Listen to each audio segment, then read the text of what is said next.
राज्य सरकार ने प्रदेश में 223 करोड़ के निवेश प्रस्तावों को मंजूरी दे दी है। साथ ही ये भी निर्णय किया गया कि 10 करोड़ रुपए से अधिक का निवेश करने पर तुरंत मंजूरी दी जाएगी। राजनीतिक उठापटक के बीच मुख्यमंत्री अशोक गहलोत की अध्यक्षता में मंगलवार को हुई मंत्रिमंडल की बैठक में ये निर्णय किए गए।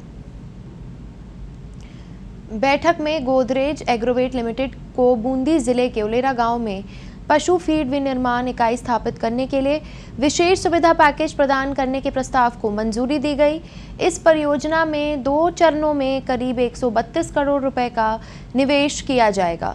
इमामी एग्रोटेक लिमिटेड को जयपुर जिले के चंद्रमूल गांव में सरसों की तेल मिल एवं रिफाइनरी के साथ सॉल्वेंट एक्सट्रैक्शन प्लांट स्थापित करने के लिए विशेष सुविधा पैकेज दिए जाने के प्रस्ताव को भी मंजूरी दी गई। इस परियोजना में करीब 91 करोड़ रुपए का निवेश होगा और प्रतिदिन 140 मीट्रिक टन सरसों के तेल का उत्पादन हो सकेगा।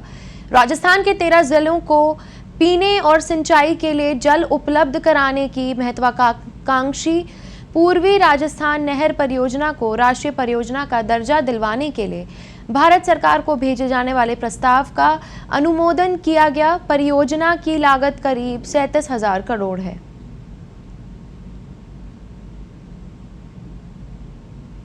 मुख्यमंत्री अशोक गहलोत सरकार से उप मुख्यमंत्री सचिन पायलट, विश्वेंद्र सिंह और रमेश मीना को बाहर का रास्ता दिखाने के साथ ही मंत्रिमंडल विस्तार को लेकर कवायद तेज हो गई है। ऑपरेशन आउट के तहत हुई इस कवायद के बाद अब 2 दिन में मंत्रिमंडल विस्तार हो सकता है। गहलोत सरकार में 3 मंत्रियों के बाहर होने के साथ ही अब मुख्यमंत्री सहित मंत्रियों की संख्या 22 रह गई है, जबकि राज्य में 30 मंत्री बनाए जा सकते हैं। बताया जा रहा है कि राज्य मंत्री गोविंद सिंह डोटासरा को प्रदेश कांग्रेस का अध्यक्ष बनाए जाने के बाद एक व्यक्ति एक पद के फॉर्मूले के तहत मंत्री पद से हटाया जा सकता है। उधर लंबे समय से अस्पताल में भर्ती कैबिनेट मंत्री मास्टर भंवरलाल मेघवाल से भी विभाग लेने की चर्चाएं हैं। हालांकि उनके स्वस्थ होने तक कुछ और जिम्मेदारी देकर मंत्री का दर्जा दिया जा सकता है। वर्तमान मंत्रिमंडल में 10 नए मंत्री शामिल किए जा सकते हैं। इसको लेकर फिलहाल मंथन चल रहा है। बताया जा रहा है कि कांग्रेस सरकार में चली उठापटक के बाद अब पुराने किसी भी मंत्री को नहीं हटाया जाएगा। हालांकि इनके विभागों में जरूर बदलाव किया जा सकता है। विभाग मंत्रियों के अब तक के कामकाज को देखते हुए अदला बदली की जा सकती है। बहुमत के आंकड़े को बनाए रखने के लिए बसपा से कांग्रेस में शामिल हुए और पार्टी को समर्थन दे रहे सभी निर्दलीय विधायकों को मंत्रिमंडल, संसदीय सचिव या फिर राजनीतिक नियुक्ति में बड़ा पद देने की योजना पर काम चल रहा है। कांग्रेस पार्टी का मानना है कि आज के हालात में सभी 10 निर्दलीय और बसपा से कांग्रेस में आए 6 विधायकों को रोक रखने के लिए मैं भागीदार बनना जरूरी हो गया है।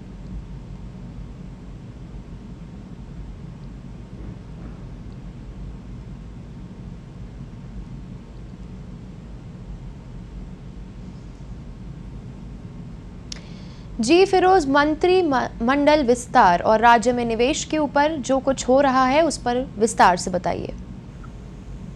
बिल्कुल, देखिए जिस तरह से कल कैबिनेट की बैठक हुई, मंत्रिमंडल की बैठक, उसके बाद में मंत्रिपरिषद की बैठक हुई, तो कई अहम फैसले जो है वो लिए गए हैं। कोरोना के बढ़ते मामलों के बीच करीब 4 से 5 महीने के बाद मंत्रिमंडल की पहली बैठक जो है कल मुख्यमंत्री आवास पर हुई थी। कई बड़े फैसले उसमें लिए गए। सबसे बड़ी बात उसमें जो निवेश को लेकर की गई है कि कई 10 करोड़ से ज्यादा के जो निवेश होंगे या इतनी कीमत के निवेश होंगे, उनमें सरकार जो है वो जो प्रोत्साहन देगी और उसमें ऐसे जो निवेश होंगे उनको सरकार बढ़ावा देगी। इसके अलावा एक बड़ा मामला जो है वो ईस्टर्न जो पूर्वी राजस्थान है उसको लेकर है, जहाँ पर चंबल से निकलने वाली जो सहायक नदियां, उनके लिए जो उसका जो बेसिन का जो पानी है वो उनमें डालने वाले जो उनमें पानी जाने के लिए कई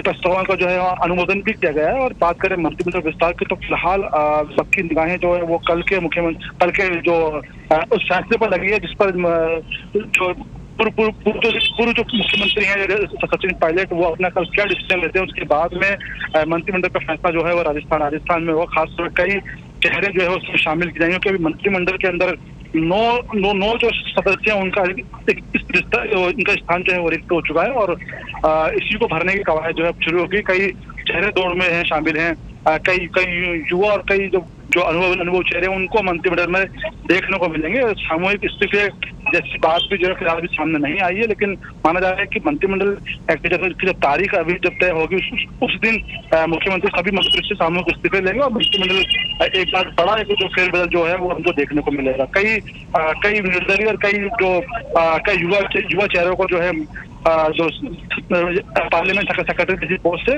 भी जो है पर जो है उनको लगाया जाएगा। ठीक, कौन कौन से सेक्टर में निवेश किया जाएगा फिरोज?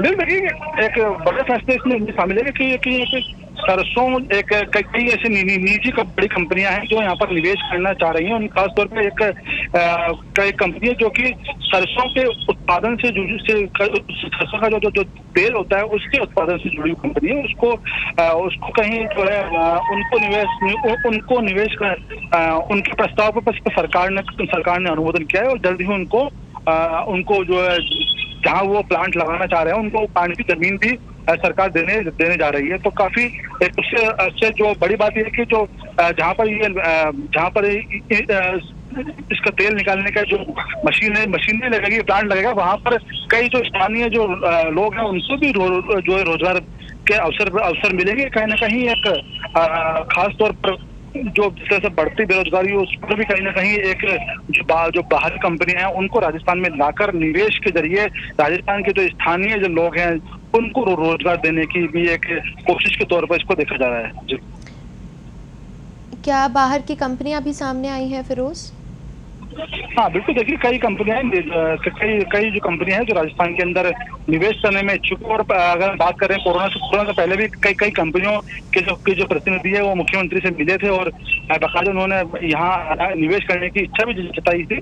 और उसके बाद जैसे कोरोना के बाद अब फिलहाल वापस से जनजीवन जो पटरी पर दौड़ रहा है, तो कल कैबिनेट की बैठक भी हुई और उस पर फैसले भी ले लिए गए हैं।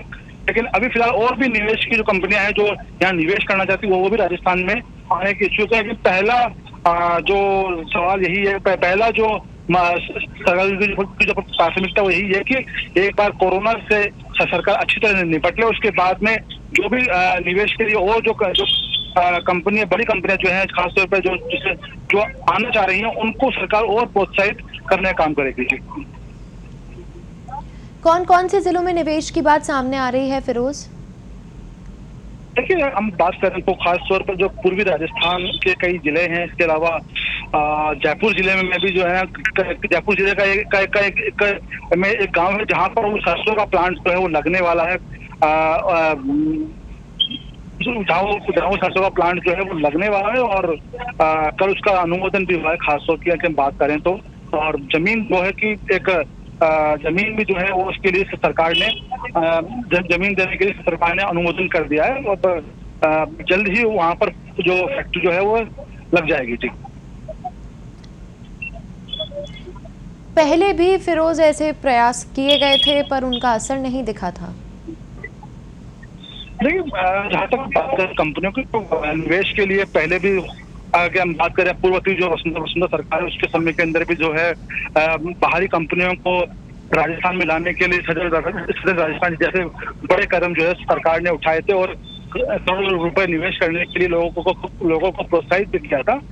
लेकिन मामला धीरे धीरे थोड़ा ठंडे बचते जरूर गया है। लेकिन अब जिस तरह से सरकार बदली है और फिर से जो है बाहर की जो कंपनियां हैं उनको राजस्थान में निवेश के लिए प्रोत्साहित किया जा रहा है। लगातार बाहरी जो कंपनियों के जो प्रतिनिधि है वो मुख्यमंत्री से लगातार मुलाकात भी करते रहे हैं। तो कहीं ना कहीं एक अच्छा एक वातावरण जो है वो राजस्थान में हमको देखने को मिला, क्योंकि कोरोना के बाद इस तरह से बेरोजगारी बढ़ी है। तो कहीं ना कहीं अगर ये कंपनी राजस्थान में आती है तो इनके जरिए स्थानीय जो लोग जो बेरोजगार हैं उनको काफी रोजगार मिलने में जो है सहायता मिल पाएगी।